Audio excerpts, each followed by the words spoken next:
और पूरे देश में एक अभियान चलाकर पूरे बहुजन पार्टी को, दलित, पिछड़े, आदिवासियों को, उनके नेताओं को कम से कम इस बात के लिए हम लोग बाध्य करें कि सामाजिक मुद्दों पर आपके अंदर एकजुटता क्यों नहीं। इसमें देश की राष्ट्रपति, प्रथम नागरिक द्रौपदी मुर्मू जी दिल्ली के एक मंदिर में जाती हैं और उस मंदिर में लकड़ी का एक बैरिकेड आगे डला हुआ, उसके वो पीछे खड़ी है। पुजारी लोग मंदिर के अंदर हैं। एक और फोटो डला हुआ उसी दिन का, जिसमें देश के रेल मंत्रालय के मंत्री अश्विनी जी वो उसके अंदर खड़े हुए हैं। तो ऐसा क्यों?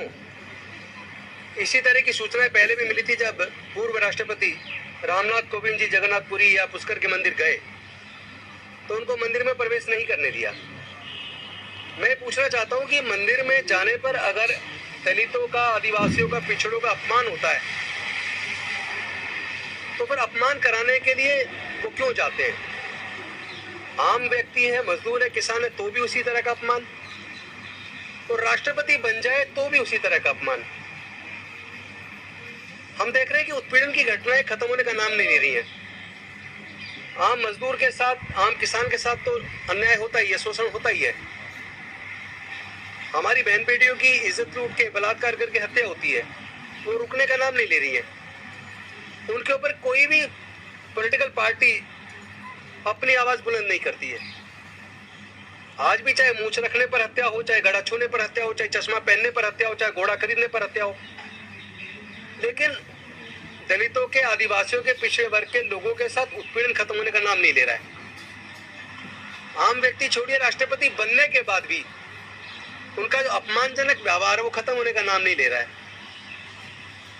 मुझे सुबह में एक मानवर कांसीराम साहब की एक वीडियो सुन रहा था जिसमें वो कह रहे थे कि जिस समाज की गैर राजनीतिक जड़ें मजबूत नहीं होती उस समाज की राजनीति भी कभी मजबूत नहीं हो सकती।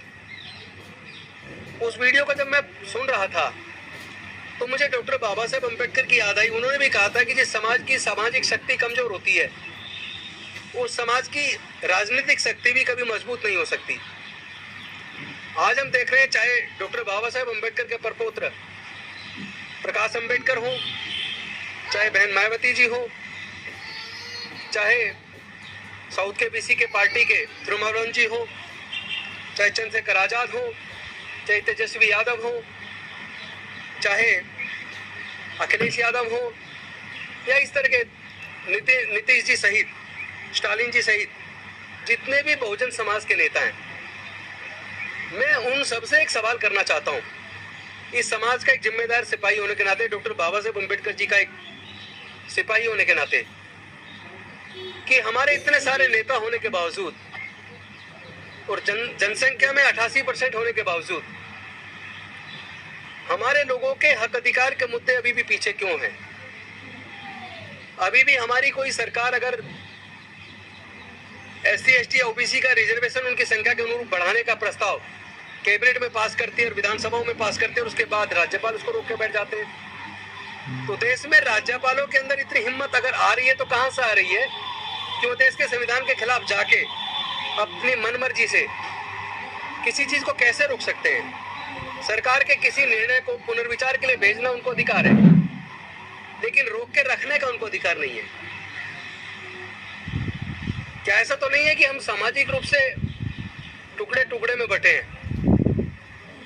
हम अलग अलग पार्टी चला रहे हैं लेकिन सामाजिक कॉमन मुद्दे पे भी एकजुट नहीं हो रहे हैं। इस तरह की राजनीति से किसी को क्या हासिल हो जाने वाला है? ये तमाम बहुजन समाज की पार्टियां आखिर मिनिमम कॉमन एजेंडा बनाकर इनको कॉमन मुद्दों पर एकजुट आने में क्या तकलीफ है, क्या प्रॉब्लम है? ये कैसी राजनीति जो समाज को कमजोर होते देखकर समाज पर होने वाले उत्पीड़न के खिलाफ भी एकजुट होकर मजबूती से लड़ नहीं सकते? ऐसी राजनीति करने का फायदा क्या है?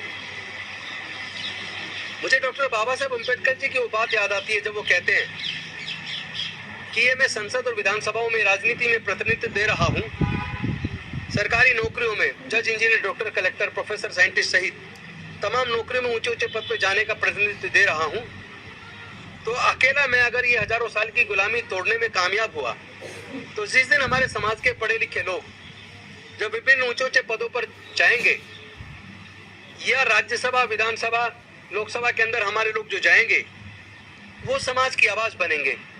जब वो सारे मिलकर समाज की इस अधिकार की लड़ाई को लड़ेंगे तो समाज को अधिकार सुनिश्चित हो जाएंगे, उनकी रक्षा हो पाएगी, कोई उनको वायलेट नहीं कर पाएगा, कोई हमारे अधिकार को छीन नहीं पाएगा। तो फिर इतने सारे सांसद होने के बावजूद, सैकड़ों सांसद, हजारों विधायक और लाखों ऑफिसर होने के बावजूद भी हमारे समाज के ऊपर होने वाले जुल्म का खत्मा क्यों नहीं हो पा रहा है? वो जुल्म खत्म क्यों नहीं हो पा रहे हैं?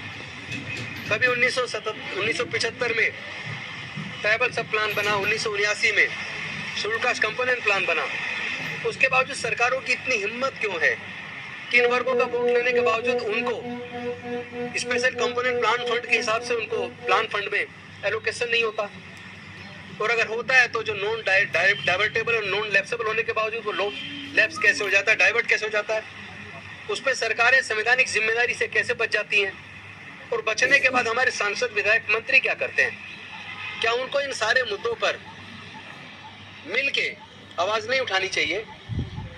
तो आज आपके बीच आने का मुख्य कारण यही है कि हम लोग, चाहे हमारे लोग किसी भी पार्टी में हो, लेकिन क्या सामाजिक मुद्दों पर, कॉमन मुद्दों पर क्या वो सारे मिल के आवाज नहीं उठा सकते?